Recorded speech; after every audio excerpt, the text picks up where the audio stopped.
The biggest income breakthrough most people will ever make has nothing to do with working harder. It has everything to do with which skills they choose to combine. According to the U.S. Bureau of Labor Statistics, the median American full-time worker earned about $62,088 per year in the first quarter of 2025, roughly $30 an hour. And most people who want to earn significantly more assume the path runs through a new degree, a completely different career, or just grinding harder in the one they already have. But there is a third option, faster, cheaper, and more accessible than either of those paths, that most working Americans have never seriously considered. It is called skill stacking, a deliberate, research-supported strategy that changes how the labor market prices your time in a way that works directly in your favor. Here is where the idea comes from, and the source might surprise you. Scott Adams, the creator of the Dilbert comic strip, has spent years explaining the philosophy behind his own unlikely success. His core argument is deceptively simple. Becoming the single best in the world at one specific skill is statistically nearly impossible. The odds are genuinely terrible. The talent required is simply too rare, and most people will never reach that peak regardless of effort. But becoming genuinely good, not elite, not world-class, just solidly in the top 25% at 2 or 3 complementary skills simultaneously, that is achievable for almost anyone with focused effort over a reasonable period of time. And here is where the mathematics of the labor market begin working in your favor.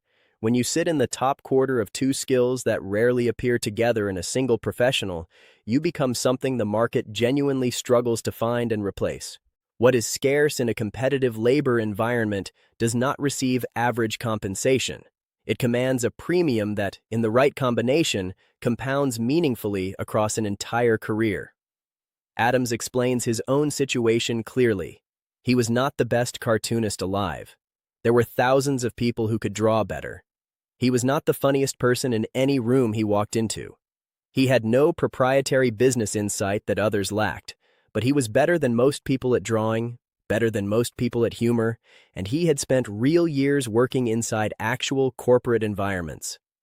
When those 3 moderately developed skills existed in a single person, visual storytelling, comedic writing, and an insider understanding of office life, the result was Dilbert, which appeared in 65 countries and generated tens of millions of dollars. Not one of those skills would have produced that outcome alone. The combination created something that did not exist anywhere else in the market, and the market rewarded it accordingly. Now let's ground this in current data, because the case for skill stacking has never been more financially urgent. PwC's 2025 Global AI Jobs Barometer analyzed close to 1 billion job postings from 6 continents and found that workers who combined their existing domain expertise with functional AI skills commanded an average 56% wage premium over peers doing essentially the same work without those skills. On a $62,000 median salary, that translates to over $34,000 in additional annual income, roughly $16 extra per hour, earned not by working more hours, but by holding a skill combination the market is struggling to find. That premium more than doubled in a single year, up from 25% in 2024. What that data is actually telling you is this. The scarcity of professionals who combine deep, proven experience in their existing field with meaningful AI fluency is currently enormous and growing. The labor market is pricing that scarcity faster and more aggressively than most workers realize, because the supply of people who hold both is not keeping up with the demand. The window to position yourself on the right side of that gap is genuinely open right now, but windows like this do not stay open indefinitely. Let me make this concrete, because skill stacking can sound abstract until you see how it changes real income in real situations. Think about a graphic designer earning $40 an hour. That is solid, competitive work. But there are hundreds of thousands of people with the same core skill, which means the market rate is set by a large supply of roughly equivalent talent. Now that same designer spends 6 months learning to write clear, persuasive marketing copy, not at a professional copywriter's level, just genuinely competent. Top 25% among general professionals. Suddenly, they are not a graphic designer anymore. They are a designer who can also craft the message around the visual, which means a client no longer needs to hire two separate people, coordinate between them, manage the creative friction, and hope both deliverables align. They hire one person who handles both ends of the problem. That combination routinely supports freelance rates of $80 to $120 an hour in the current market, because the alternative, hiring two separate specialists, coordinating between them, and hoping their outputs align, costs clients more money and produces less coherent, less consistent results. The person who eliminates that coordination problem commands a significant premium for doing so. Consider a nurse with 8 years of clinical experience who spends 4 months learning to analyze data, reading patient outcome reports, identifying patterns in hospital metrics, presenting findings clearly to administrators. Not a data scientist, a nurse who understands data. That stack opens clinical informatics roles, quality improvement positions, and healthcare consulting work that pays dramatically more than standard bedside rates. Those roles are genuinely difficult to fill because the people with technical data skills rarely carry clinical depth, and the clinicians almost never develop the data competency. The gap is real and persistent. Most people simply never think to step into it. Or think about a software engineer, already well compensated in most markets, who commits to becoming a genuinely skilled presenter to non-technical audiences. Scott Adams has made the point for years that public speaking is one of the most economically leveraged skills available precisely because so few people in technical fields bother developing it seriously. The ability to write clean code is valuable but common in competitive engineering markets. The ability to write clean code and then walk a room of executives or non-technical stakeholders through exactly what that code does and what it will cost to not build it. That combination separates a senior individual contributor from a technical lead or engineering director. The same technical work produces dramatically different career outcomes depending on whether the person doing it can communicate its value clearly. Here is where the behavioral side of this becomes important, and it connects directly to why most people stay stuck at the same hourly rate for years, even when they have the ability to change it. Most people approach career skill development the same way they approach their finances, reactively, without a coherent long-term strategy. They add skills based on what sounds impressive right now, the way investors chase last year's best-performing asset class. And they judge progress by short-term feedback, a small raise, a slightly better title, rather than asking what combination would make them genuinely difficult to replace. LinkedIn's workplace research consistently finds that T-shaped professionals, those with deep expertise in one core domain plus genuine functional competency across 2 or 3 adjacent areas, command salary premiums between 20 and 40%, above pure specialists at equivalent experience levels. The reason is structural.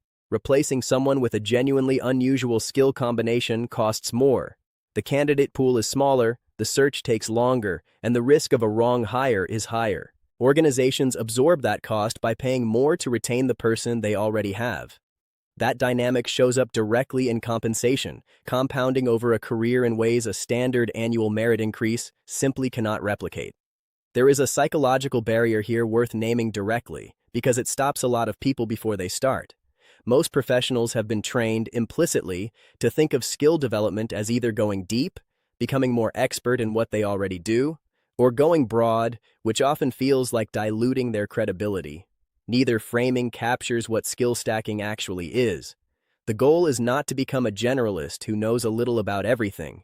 It is to become a genuine expert in your primary domain who also has functional command of 1 or 2 complementary areas that almost no one else in your field has bothered to develop.